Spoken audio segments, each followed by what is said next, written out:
Welcome, everybody, to the Teach Different podcast. We're super excited today to bring in a quote from a former governor and U.S. Senator from Rhode Island, Lincoln Chafee, who has a very interesting, simple, provocative quote on trust. So as we're thinking about where we could put this quote, which I haven't shared yet, but will soon, definitely would fit into a classroom, the idea of trust, that theme of trust. And then also any kind of conversation you might do in the community or with friends or within families. This would be a really good one to do. And I'll get to the quote in a minute. But for those who don't, aren't really as familiar with the method, we're going to walk through this quote and look at what it means, interpret it, put it in our own words is what I tell my own students and what a lot of people say.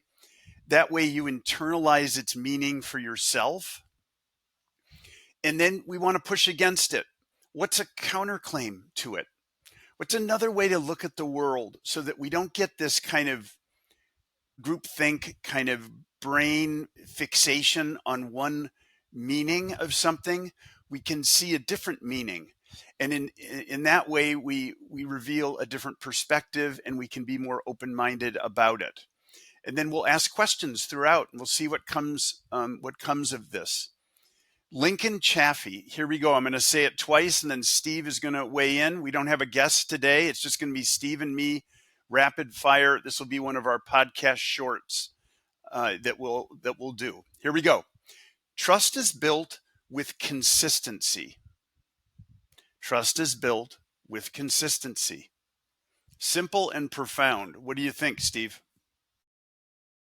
Once another person acts a certain way over time and is consistent, you can trust them. You can't trust people until you know how they're going to act over time. That's what the claim is, I think. And that is a definition of trust. Longevity of the same types of behaviors or beliefs is what builds trust. So I just think of a situation like somebody picks me up at 8 a.m. to take me to work every week on Monday. Once they do that for a couple months in a row and they're always on time, I start trusting them. I almost start taking them for granted in a way. And we could get into that as maybe what ends up happening when you trust people over time through this consistency. But I'm just giving one example of what would build trust. This is saying it's consistency over time. Same behavior is the only way to know if you can trust someone. I think of words and actions. When people say things, they may say things and you are to trust them. But I think it's harder to trust people simply through their words than it is to trust them if, as you said, there are consistent actions that back up what they're doing. Because when they do something, you see them acting. That's a way of communicating that is different than just saying things. So I agree. If someone communicates consistently to you and you know that you can go and that someone will be there and kind of a confidant from you, not just say things, but actually be present with you when you need them. That's another thing over time that would build trust. Or you see how people react to other people over time. And the more data you get, the more you're willing to trust that they will continue to do it moving forward. Yeah, it's almost like you have to prove yourself. Yeah. But I like the words, as well. Because if you get somebody saying something and then doing the opposite, that's a sign that you can't trust them. You can't listen to what they're saying and trust them. You can't trust their words. And that's another way to define trust. The actions are kind of what ends up, I think, really proving it out, in my Yeah. opinion, which makes me actually think this. Consistency is something that kind of goes both ways. There are people that are consistently trustworthy because they'll follow through on what their promises are. There's also people that are consistently not trustworthy. You kind of end up treating them in a way where you know that you can't rely on them, but because they're consistently unreliable, or they consistently lie, let's say, you almost trust your ability to predict their actions. You don't trust them, but you know them because of that consistency. I don't know if I'm making Right. sense. It But I doesn't have think to. I think trust, the assumption, I believe, would be that there's a positive thought to trust. Maybe. Yeah, I think it But is. I know what you mean. Some people who are consistently one way, that bothers you when they continue to be like that, and they're confident with that, and it still bothers you, and they never change over time.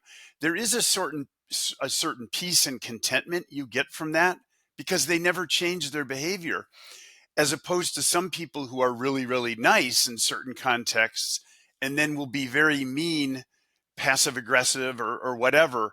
Those are the ones that are very difficult to predict and harder to get along with. So I think I'm getting what you're saying. Yeah, I took out the positive connotation of trust, and it was more about consistency, I guess. But maybe that wasn't fair. I mean, I do agree that I think he's trying to say it's over time. That's when you know you can trust someone. But I'm thinking of a counterclaim here. And I'm going to offer a counterclaim that there are people in life that may not consistently be there for you at all times. They may be just erratic with communication. They kind of fall off the earth for a few months, but then they come back and they say hi like nothing was weird about that. But then if you have something bad happen to yourself, or you need someone, they're there. Like, they'll show up when you need them the most, but they're not really consistent with it, if that makes sense. And I'm thinking of a definition of what real trust is in people. I think There's your some people, essential question right there. yeah, What is trust? there you go. What does it mean for people? Because I think some people are good with just having somebody always have their back. They could be the biggest liar, inconsistent person, totally unreliable, but they kind of know that when it comes down to it, they're going to be there. That's the only trust that some people need. Other people need much more, I think, and more consistency. Yeah, there are people who, they're not there consistently, but they will be there in the hardest possible times that you're going through.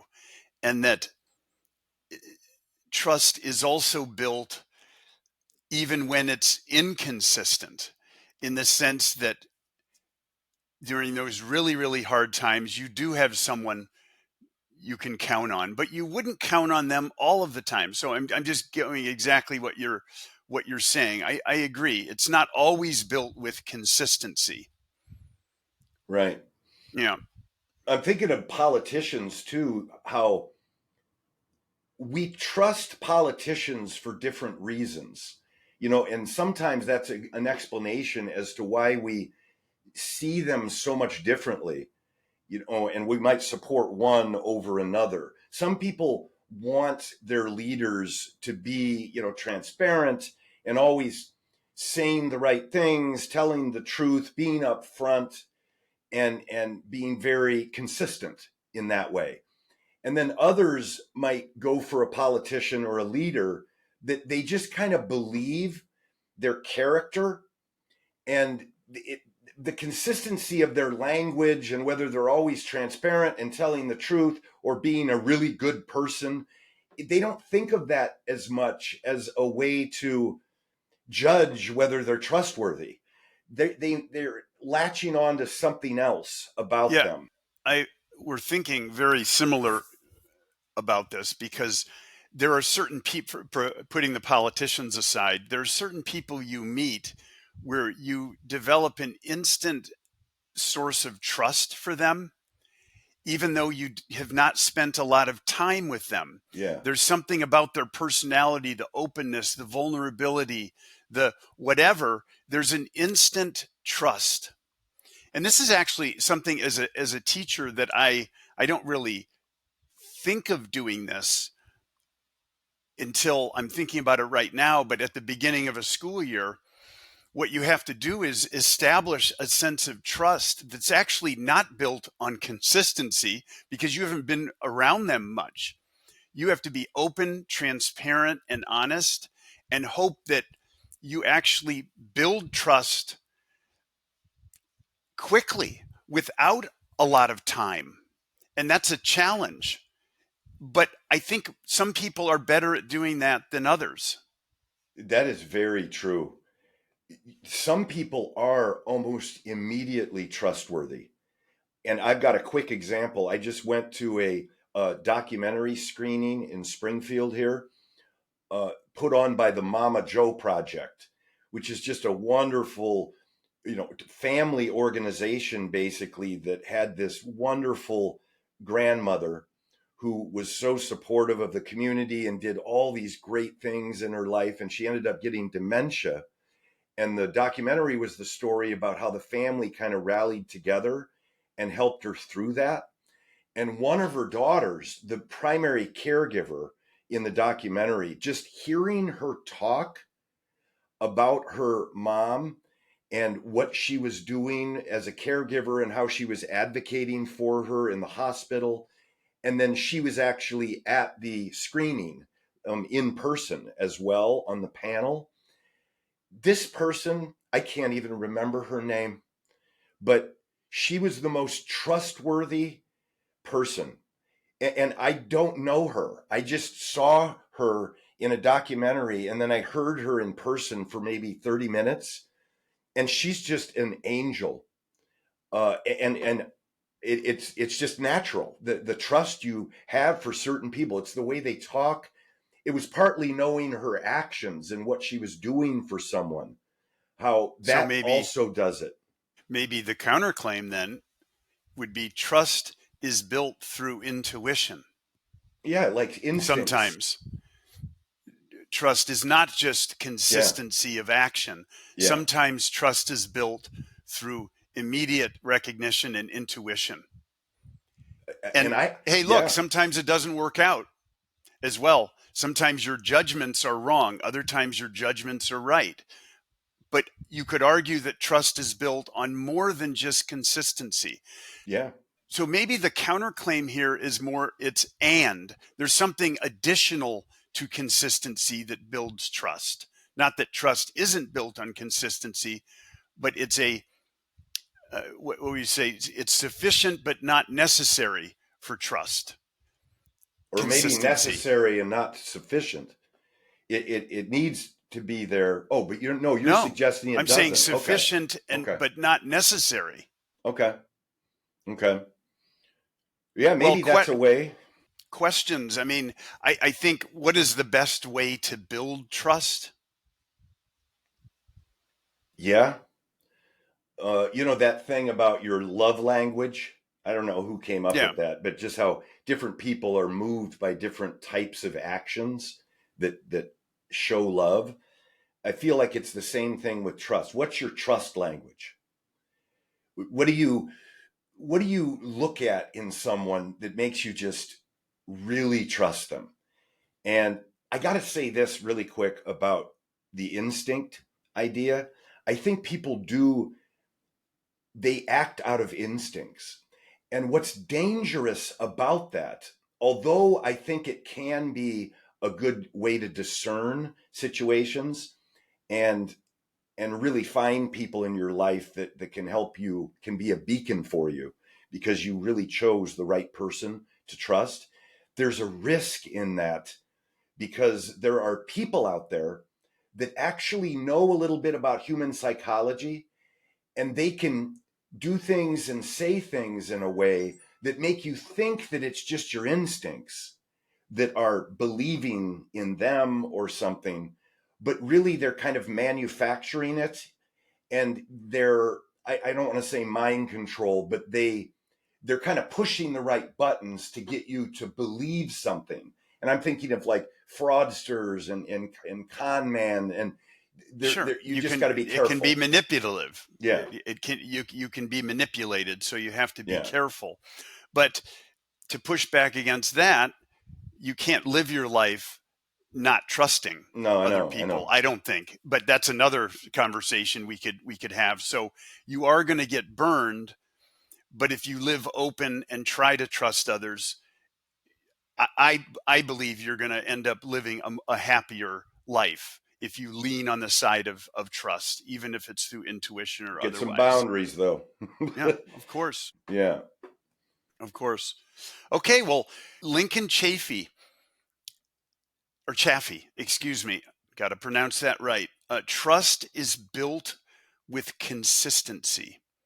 A very interesting quote that connects on a personal level so many ways. Kids, adults can all connect with this quote, and this would be a good one for the personal experience storytelling aspect of the method.